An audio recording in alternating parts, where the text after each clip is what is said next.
First of all వక్ఫ్ అంటే ఏంటి, వక్ఫ్ అనే పదానికి ఉన్నటువంటి అర్థం ఏంటని చూస్తే ఇది ఉర్దూ నుంచి వచ్చింది. చెయ్యి కలపడాన్ని మనం బేసిక్గా వక్ఫ్ అని పిలుస్తారు ఉర్దూలో. ఏదైనా చరాస్తులైనా స్థిరాస్తులైనా ఏదైనా ఒక రకమైనటువంటి ఆస్తిని సేవా కార్యక్రమాల కోసం లేదా దేవుడికి సంబంధించినటువంటి కార్యక్రమాల కోసం ఎవరైనా ఇచ్చేస్తే దాన్ని వక్ఫ్ అంటారు, అంతే బేసిక్గా ఉర్దూలో. ఇప్పుడు బాగా స్వార్థం పెరిగిపోయింది కానీ జనాల్లో, ఒకప్పుడు ప్రతి మతానికి సంబంధించిన వాళ్ళు కూడా ఇప్పుడు ఉన్నారు కానీ పర్సంటేజ్ చాలా పడిపోయింది. ఒకప్పుడు ఏంటంటే ఇస్లాం వాళ్ళైనా, హిందూస్ అయినా, క్రిస్టియానిటీ వాళ్ళైనా దైవభక్తి కానీ లేకపోతే దేవుడి పేరు మీద సేవా కార్యక్రమాలు జరగాలి, రోడ్డున ఉన్నవాడు ఎలా బతుకుతారు, ఇలా ఆలోచించి ఎక్కువగా దాన ధర్మాలు చేస్తూ ఉండేవారు, తమ మతాలకు చేస్తూ ఉండేవారు. ప్రతి మతానికి కూడా ఇట్లాంటి బోర్డ్స్ ఉంటాయి, అవి చారిటీకి పర్ఫెక్ట్గా చేస్తుందని నమ్మకం తెచ్చుకుంటూ ఉండేవి ఆ బోర్డ్స్. ఇప్పుడు ఆ బోర్డ్స్ చాలా వర్స్ట్గా తయారయ్యాయి, వక్ఫ్ బోర్డు లాగా లేకపోతే హిందూయిజం బోర్డు లాగా, క్రిస్టియానిటీ బోర్డ్స్ లాగా. అట్లాగే ఇచ్చేవాళ్ళు కూడా తగ్గిపోయారు. కానీ ఒకప్పుడు చాలా మంచిగా దానం చేసేవాళ్ళు, దాన్ని కరెక్ట్గా ఉపయోగించి పేదవాళ్ళకి సహాయం కూడా చేసేవారు. రోడ్డున పడ్డ వాళ్ళందరికీ కూడా సహాయం చేసేది ప్రతి మతం కూడా, ఎస్పెషల్లీ వాళ్ళ మతాల్లో వాళ్ళకి చేసుకునేవారు. సో అట్లా 3 మతాలకు సంబంధించిన వాళ్ళు, 4 మతాలకు సంబంధించిన వాళ్ళు కవర్ అయ్యేవారు. అంటే ఇచ్చేటప్పుడు కూడా వేలు లక్షల ఎకరాలు ఇచ్చేసేవాళ్ళు. అట్లా అంటే వేల ఎకరాలు, 100 ఎకరాలు అట్లా ఇచ్చుకుంటూ సరే మనం ఓన్లీ వక్ఫ్ బోర్డ్ గురించి మాట్లాడుతున్నాం కాబట్టి ఇస్లాం మతం వరకు ఏం జరిగిందని చూస్తే ఎక్కువగా వేల ఆస్తులు, 1000 ఎకరాలు, 100 ఎకరాలు అట్లా ఇచ్చి అట్లా లక్షల ఎకరాల కింద అది అల్టిమేట్గా ఫామ్ అయి కూర్చుంది. అయితే ఇట్లా ఎన్నో సంవత్సరాల నుంచి ఇస్తూ ఉండగా 1954లో దీనికి సంబంధించి ఒక బిల్ పెట్టారు. దీనికి ఒక బిల్లు, దానికి మళ్ళీ ఒక వక్ఫ్ బోర్డు, ఆ వచ్చినటువంటి భూములు ఏం చేయాలి, అప్పుడు ఎన్క్రోచ్మెంట్ గురవుతాయి కదా, కబ్జా గురవుతాయి, అవన్నీ అన్యాక్రాంతం అయిపోకూడదు కదా భూములు. అందుకని క్లియర్ కట్గా ప్రతి థింగ్ని చాలా నీట్గా డిజైన్ చేస్తూ ఒక బిల్లు పెట్టారు అప్పట్లో. 95లో దీనికి సంబంధించి ఒక కీలక అమెండ్మెంట్ చేశారనమాట ఈ బిల్లుకి సంబంధించి. సో 95లో చేసినటువంటి అమెండ్మెంట్ ఏంటంటే, ఎవరైతే ఇచ్చేసారో ఇట్లా ల్యాండ్స్ కానీ, డబ్బు కానీ, ప్రాపర్టీస్ కానీ, వాళ్ళ వారసులు ఉంటారు కదా, ఇచ్చిన వాళ్ళు వారసులు, వాళ్ళు వచ్చి మాదే అని చెప్పడానికి అవకాశం లేదు. అట్లాగే టీటీడీ బోర్డుకి ఫర్ ఎగ్జాంపుల్ ఇప్పుడు ఎవరన్నా గోవులను కానీ లేకపోతే హుండీలో డబ్బులు కానీ ఇవన్నీ వేసినప్పుడు ఎవరు దాన్ని పర్సనల్గా వాడుకోవడానికో లేకపోతే అమ్ముకోవడానికో, లీజ్కి అంటే పర్మనెంట్ లీజ్కి ఇవ్వడానికి ఉండదు, ఓన్లీ టెంపరీ ఇవ్వచ్చు అనమాట. సో అట్లాంటి దాన్ని అమెండ్మెంట్ 95లో చేశారు ఈ బిల్కి. సో 95లో వచ్చిన ఇంకొక నిబంధన ఏం యాడ్ చేశారంటే, ఈ బిల్లో ఎవరైనా సరే ముస్లిం ఫ్యామిలీకి సంబంధించిన వాళ్ళు వారసులు లేకపోతే వాళ్ళకి సంబంధించిన ఆస్తులన్నీ కూడా వక్ఫ్ బోర్డులోకి తెచ్చుకోవచ్చు, అంటే దాన్ని కూడా యాడ్ చేసుకోవచ్చు వాళ్ళ ప్రాపర్టీస్ కూడా వక్ఫ్ బోర్డు కిందకి. సో ఈ వక్ఫ్ బోర్డుదే ఫైనల్ డెసిషన్ అవుతుంది అనమాట ఈ అన్ని విషయాల్లో. ప్రతి స్టేట్కి వక్ఫ్ బోర్డు ఉంటుంది. సో ఇక్కడ ఉన్న అంటే ప్రతి చట్టానికి, ప్రతి మతానికి సంబంధించిన అంశాల్లో, ప్రతి దేశానికి సంబంధించిన అంశాల్లో ఎన్నో లూప్ హోల్స్ ఉంటాయి కదా. ఇందులో ఉన్న బిగ్గెస్ట్ లూప్ హోల్ ఏంటంటే, ఇప్పుడు ఒక ఖాళీ భూమి ఉందనుకోండి, ఆ భూమి ఎవరి పేరు మీద లేదనుకోండి, అది కనుక వక్ఫ్ బోర్డులో వచ్చి ఈ భూమి మాదే అంటే కనుక అది వాళ్ళ ఖాతాలో వేసుకునేటువంటి డేంజర్ ఉంది వక్ఫ్ బోర్డు నిబంధనలో, చట్టంలో. సో ఇదివరకు ఏంటంటే ఈ కైండ్ ఆఫ్ మెంటాలిటీ పీపుల్ ఉండేవారు కాదు ఏ మతంలో అయినా. సో ఇప్పుడు అలాంటి వాళ్ళు పెరిగిపోయారు. అందువల్ల వక్ఫ్ బోర్డులో కూడా ఖచ్చితంగా కరప్షన్ విపరీతంగా పెరిగిపోయింది. వక్ఫ్ బోర్డు దేశంలో అనేక అంశాల్లో కరప్షన్ పెరిగిపోయిందంటే వక్ఫ్ బోర్డులో కూడా బాగా పెరిగిపోయింది. సో దాంట్లో భాగంగా రేపు పొద్దున కనిపించిన ప్రతి ల్యాండ్ని మాదే అనేసే సిచ్యువేషన్ కనిపిస్తుంది, జరుగుతుంది. అలాంటి కేసెస్ చాలా ఉన్నాయి కాబట్టి ఇది అరికట్టడం కోసం వక్ఫ్ బోర్డు, ఇది ఒకటే కాదు, ఇలాగ అనేక అంశాలను అరికట్టడం కోసం వక్ఫ్ బోర్డు చట్టాన్ని అమెండ్మెంట్ బిల్ తీసుకొచ్చారు. ఆల్రెడీ ఉన్న ఒక యాక్ట్ని మనం అమెండ్ చేయాలంటే, మార్పు చేర్పులు తీసుకురావాలంటే దానికోసం ఒక బిల్లు తీసుకొస్తారనమాట. చట్ట సవరణ బిల్ అంటారు. బిల్ అంటే ఏంటంటే ఈ ఒక ప్రపోజల్ లాంటిది. ఆ ప్రపోజల్ని పార్లమెంట్లో ప్రవేశపెట్టినప్పుడు దాని నుంచి డిస్కషన్ జరగాలి. ఫస్ట్ డిస్కషన్, ఆర్గ్యుమెంట్ ఇవన్నీ జరిగి అమెండ్మెంట్ చేయాలా వద్దా, ఎందుకు చేయాలి అని ఒక వర్గం, ఎందుకు చేయకూడదు ఒక వర్గం మాట్లాడుకుని ఫైనల్గా ఉన్న 100 మందిలో 100 మంది ఆ 100 మందిలో 51 మంది 51% కనుక చెయ్యాలి అంటే దానికి వెంటనే అమెండ్మెంట్ చేస్తారు. లేదు చేయక్కర్లేదు దీనికి అమెండ్మెంట్ అని 51% మంది అంటే చేయరు. ఇది బేసిక్గా అమెండ్మెంట్ బిల్ యొక్క కాన్సెప్ట్. అమెండ్మెంట్ బిల్ని తీసుకెళ్ళి దాన్ని 3 చోట్ల అది యాక్సెప్ట్ అవ్వాలి. ఒకటి మన లోక్సభలో అంటే పార్లమెంట్లో అవ్వాలి, దాని తర్వాత రాజ్యసభలో దాన్ని ఆమోదం తెలపాలి, దాని తర్వాత ప్రెసిడెంట్ దానికి ఆమోదం తెలపాల్సి ఉంటుంది ఎనీ అమెండ్మెంట్కి. చట్టాలు అనే వాటిని సవరించాలంటే చట్ట సవరణ బిల్లులు ప్రవేశపెడతారు మన బోత్ హౌసెస్లో.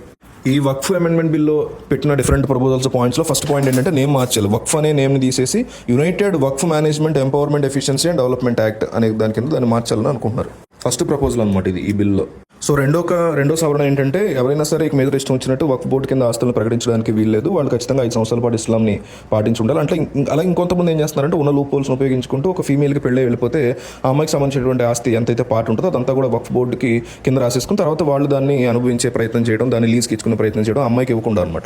అట్లా కూడా చేస్తున్నారు చాలామంది. సో దీనికి చెక్ పెడుతూ ఈ రకమైనటువంటి సెకండ్ సవరణ తీసుకొచ్చారు, అట్లా కుదరదు ఇక మీదట అని.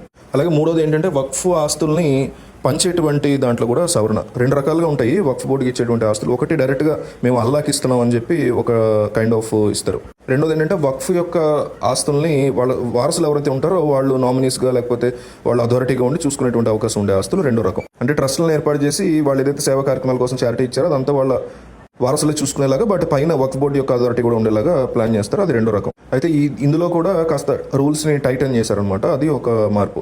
ఇదివరకు ఏంటంటే ఇంకో మార్పు అనమాట ఇది. ఇదివరకు ఏంటంటే ఓన్లీ వక్ఫ్ బోర్డు దగ్గర మాత్రమే ఎన్నెన్ని వచ్చే విరాళాలు ఏంటనే డీటెయిల్స్ ఉండేవి కాదు. ఇక మీదట ప్రభుత్వం దగ్గర కూడా లెక్కలు ఉండాలనేటువంటి మార్పుని తీసుకొచ్చారు కొత్త దాంట్లో.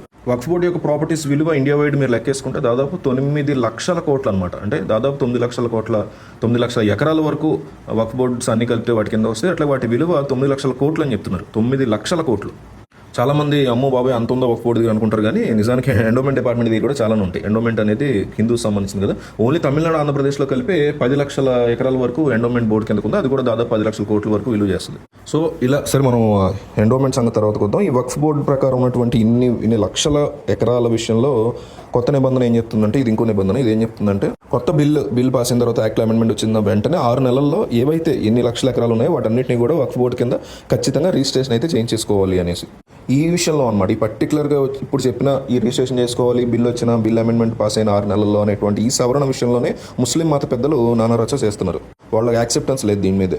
ఇంకొక కీలక సవరణ ఏంటంటే, వక్ఫ్ బోర్డులో మహిళలకి ప్రవేశం ఇచ్చేలాగా, అట్లాగే నాన్ ముస్లిమ్స్ కూడా ఈ బోర్డులో మెంబర్స్గా ఉండేలాగా ఇందులో ఒక సవరణ చేశారు. 5th భూముల యొక్క ఎవరెవరి భూమి ఏంటి అనే పారదర్శకత విషయంలో వేరే మతస్థులను కూడా ఇన్వాల్వ్ చేయాలి. అట్లాగే ఇన్నాళ్ళు లేడీస్ని ఇన్వాల్వ్ చేయలేదు కాబట్టి వాళ్ళని కూడా చేయాలి అనే ఒక కొత్త నిబంధన ఇలాగా తీసుకొచ్చారు. సో ఇది చాలా అంటే ఫీమేల్స్ని పెట్టడం, లేడీస్ని ఇన్వాల్వ్ చేయడం అనేది highly appreciable. Same time non ముస్లిమ్స్ని పెట్టడం చాలా కామెడీ, కావాలనేది ఇష్యూ క్రియేట్ చేయడం పెట్టినట్టు ఉంది. ఎందుకంటే ఇప్పుడు డబ్బు అనేది అల్టిమేట్గా ఒక రిలీజియన్ని కులాన్ని మించిపోయి వర్క్ చేసేది డబ్బు. సో డబ్బుకు అమ్ముడుపోయినాడు వాడు హిందూ అయితే ఏంటి, ముస్లిం అయితే ఏంటి, క్రిస్టియన్ అయితే ఏంటి, శుభ్రంగా ఎలాగైనా అమ్ముడుపోతాడు. కావాలని ఒక ఇష్యూని క్రియేట్ చేయడానికి పెట్టినట్టు ఉంది. ఫర్ ఎగ్జాంపుల్ ఇప్పుడు టీటీడీలో నాన్ హిందూస్ పెడితే హిందూస్ ఊరుకోరు కదా, ఖచ్చితంగా యాక్సెప్టెన్స్ చేయలేదు. అది నాన్ హిందూస్ టీటీడీలో పెడితే హిందూస్ ఏంటి ఏ మతం కూడా ఒప్పుకోడు, అది కరెక్ట్ పద్ధతి కాదు కదా అంటారు.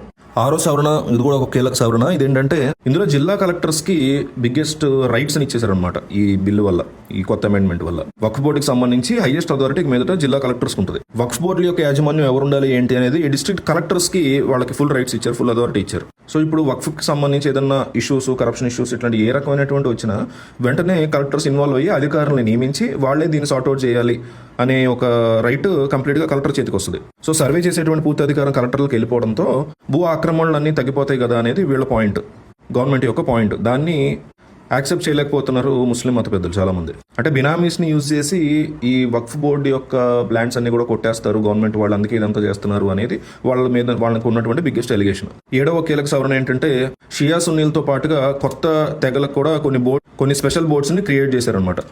చాలామంది ముస్లిమ్స్ ఈ యొక్క అమెండ్మెంట్ బిల్లుని వ్యతిరేకించడానికి ముఖ్య కారణం ఏంటి అంటే, వక్ఫ్ ఆస్తులు కొన్ని తరాలుగా ముస్లింల స్వాధీనంలోనే ఉన్నాయి, వాటిని వాళ్లే ఉపయోగించుకుంటున్న పరిస్థితి. మసీదులు, దర్గాలు, మదర్సాలు, అనాథాశ్రమాలు, ఆసుపత్రులు ఇలా ఉన్నటువంటి భూములతో పాటుగా, ప్రాపర్టీస్తో పాటుగా ఖాళీ భూములు కూడా చాలా ఉన్నాయి. ఈ ఆస్తులో చాలా వరకు కొన్ని దశాబ్దాల కిందట అనమాట ఇవన్నీ వాళ్ళు ఇచ్చింది, చారిటీ అప్పుడు ఇచ్చింది. సో వాటికి సంబంధించినటువంటి పత్రాలు అనేవి ఉండవు, ఎవరైతే యూజ్ చేసుకుంటున్నారో వాళ్ళ చేతుల కిందే అవి ఉంటూ వస్తాయి. సో ఇదివరకు ఎలా ఉండేదంటే, నోటి మాటగా కూడా దానం ఇచ్చిన వాళ్ళు ఉంటారు, అక్కడి నుంచి వీళ్ళు యూజ్ చేసుకుంటూ వస్తూ ఉన్నారు.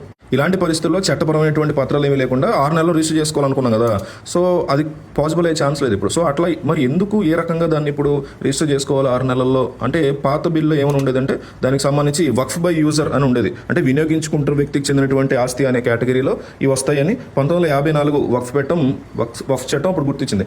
అయితే ప్రస్తుత బిల్లో ఈ నిబంధన కంప్లీట్గా తీసేశారు. సో ఈ ఆస్తులు ఏమైపోతాయంటే చాలా మంది కంగారు పడుతున్న పరిస్థితి. ఇలాగా చాలా రకాల అంశాల మీద ముస్లింలు ఆందోళన వ్యక్తం చేసినటువంటి పరిస్థితి ఉంది. ఇప్పటికే పార్లమెంటు, రాజ్యసభ ఆందోళన అంటే ఆమోదం కంప్లీట్గా అయిపోయింది, వెనక్కి తగ్గే ఆలోచన ఏమాత్రం కనిపించట్లేదు. సేమ్ టైం కపిల్ సిబల్ లాంటి వాళ్ళు పార్లమెంట్లో ఎక్కడో లేవనెత్తినటువంటి థింగ్ ఏంటంటే, బోత్ హౌసెస్లో రెజనోవేట్ చేయడం, లేకపోతే బెటర్ చేయడం, లేకపోతే ఇంకా మంచి చేయడం అనేది కేవలం వీళ్ళకి వర్తిస్తుందా?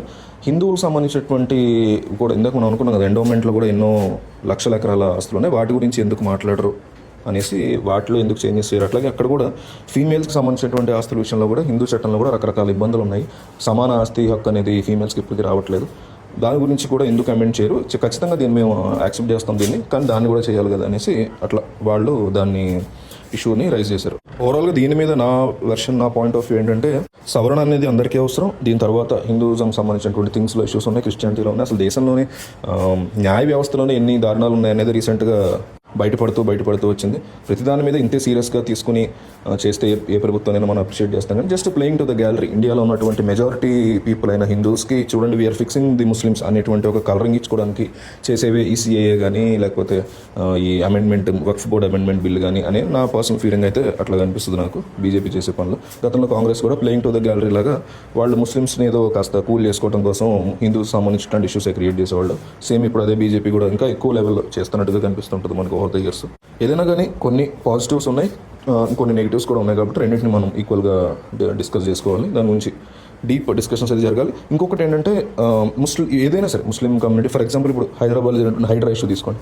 హైడ్రా ఇష్యూని కాంగ్రెస్ పార్టీ తీసుకొచ్చినప్పుడు వాళ్ళు చేసిన అతిపెద్ద తప్పు ఏంటంటే ఎవరైతే ఎన్క్రోచ్మెంట్ ల్యాండ్లో ఉన్నారో వాళ్ళు ఇల్లు కూల్చేయాల్సిన విషయం వచ్చిందో పీపుల్తో, that's how democracy should work. పీపుల్తో ఒక కన్విన్సింగ్ ఫ్యాక్టర్, వాళ్ళతో కూర్చొని అధికారులు వచ్చి మాట్లాడడం, ఎందువల్ల చేయాల్సి వస్తుంది అని ఎక్స్ప్లెయిన్ చేసి కొన్నాళ్ళు నోటీస్ ఇచ్చి ఆ తర్వాత క్లియర్ చేయొచ్చు. వాళ్ళకి లీగల్గా నోటీసులు ఇవ్వాల్సినటువంటి అవసరం లేదు ఖచ్చితంగా. కానీ that's how democracy should work కదా. కూర్చోపెట్టి వాళ్ళని ఎక్స్ప్లెయిన్ చేసి ఎందుకు ఇట్లా జరిగింది అనేది మాట్లాడుకుని అలా చేయొచ్చు. సేమ్ చేయకుండా కాంగ్రెస్ గవర్నమెంట్ ఇష్టం వచ్చినట్టు ప్రవర్తించింది హైడ్రాకి సంబంధించి.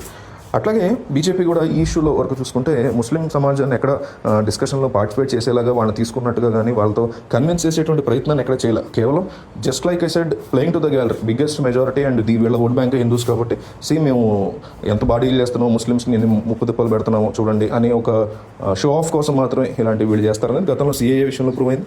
ఇప్పుడు కూడా ఈ విషయంలో ప్రూవ్ అవుతుంది. కాంగ్రెస్ అయినా బీజేపీ అయినా అల్టిమేట్గా ఓట్ బ్యాంక్ కోసం రాజకీయాలు చేస్తారు అని ప్రూవ్ చేసుకోవడానికి ఈ వక్ఫ్ బోర్డ్ అమెండ్మెంట్ బిల్ అనేది ఇంకొక ఎగ్జాంపుల్ మాత్రమే నా దృష్టిలో.